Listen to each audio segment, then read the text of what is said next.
Lucas Whitaker's life was shattered, twisted into something he couldn't recognize. He was no longer himself, no longer human. A part of him resisted this truth, but the changes in his body and mind told a different story. Night after night, he grappled with his new identity, torn between what he was and what he'd become under Kessler and Hayes' influence. The nightmares no longer came when he slept, they were embedded in his waking life. In the weeks following his transformation, he felt the unfamiliar instincts creeping in. His senses sharpened beyond what he could comprehend, every scent, sound, and sensation heightened. He could see auras around people, glowing with the energy of their souls. It was intoxicating, but also repulsive. He was attuned to emotions and hidden thoughts, able to sense fear, desire, and darkness within others. Even his colleagues, now fellow demons, seemed to regard him with a mix of respect and curiosity, as though he was an unusual addition to their ranks. Radcliffe, his supervisor and the orchestrator of his transformation, kept a close watch, his eyes gleaming with satisfaction whenever Lucas stumbled in confusion or self-loathing. There was an unspoken understanding between them. Radcliffe had created Lucas in this image for a reason.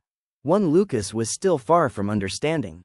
One night, as he wandered the building's labyrinthine corridors, he discovered something unusual. At the very edge of his senses, he felt a presence, weak, hidden, but undeniably there. He followed it, drawn to an unused wing of the building, a place covered in dust and shadows. The presence seemed trapped, waiting for release. As he approached, he found a locked room, one he hadn't noticed before. The runes on its door were unfamiliar, older than the symbols he'd encountered in his readings.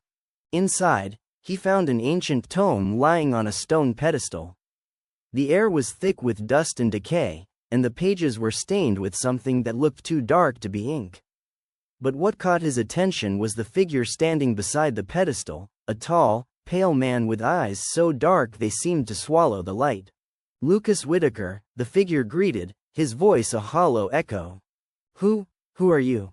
"I am merely an observer," the man replied, his lips curling into a faint smile. "But you have the potential to reshape this world, even if you do not yet know it." Lucas's stomach twisted. He had felt himself losing grip on his humanity, but this stranger's words planted a new dread in his mind. "What do you mean?" "The transformation you endured was only the beginning," the man explained. "Radcliffe and his kind see you as an experiment, a novelty among their ranks. But there is something they do not anticipate, a power within you, an ability to resist and transcend this form." The man handed him the ancient tome. "This will help you understand." Lucas stared at the book, its cover etched with runes that glowed faintly in the dim light. He sensed it was filled with knowledge too dark, too dangerous. But the urge to uncover his own potential, to regain control, overwhelmed him. He took the tome and left the room, his mind spinning. The following days were a fevered blur. He devoured the book's contents, its pages revealing the origins of Radcliffe's kind and the power that demons could wield over reality itself.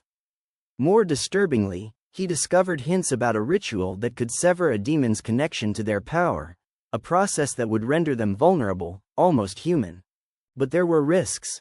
Failure could lead to an existence trapped between worlds, neither alive nor dead. One night, Radcliffe appeared by his desk, almost as if summoned by Lucas's rising thoughts of rebellion. "Ah, I see you found a certain text," he said, his smile cold. Lucas forced himself to remain calm. "Just doing some light reading." Radcliffe chuckled. "The hunger for knowledge suits you, Whitaker. But beware, it's a path that has broken many." "Why did you turn me?" Lucas asked, his voice steady despite his pounding heart. Radcliffe's smile faltered, his eyes narrowing. "Because you are adaptable. Our world needs fresh blood, new forms of evolution. You are special, Lucas, a bridge between realms. You could rule, you know, if you let go of this futile resistance." But Lucas couldn't let go. His memories of humanity still burned in his mind, fragmented yet vivid. He would not give in, not entirely. Late one evening, Lucas finally decided to test the ritual. In a forgotten storage room, he sketched a circle on the floor, inscribed with the ancient symbols from the tome. He needed the ritual to weaken Radcliffe, to strip him of his powers, at least temporarily, so that he could confront him without fear. He chanted, each word resonating with a primal power that hummed through his bones. The air thickened, and shadows around him began to writhe, as if reacting to his newfound strength. The final word escaped his lips, and the room went dark. The next morning, Lucas noticed Radcliffe was different. He moved slower, his presence less overwhelming. The ritual had worked, even if just partially. But Radcliffe soon realized what had happened. With a snarl, he cornered Lucas in the office's cold, sterile hallway.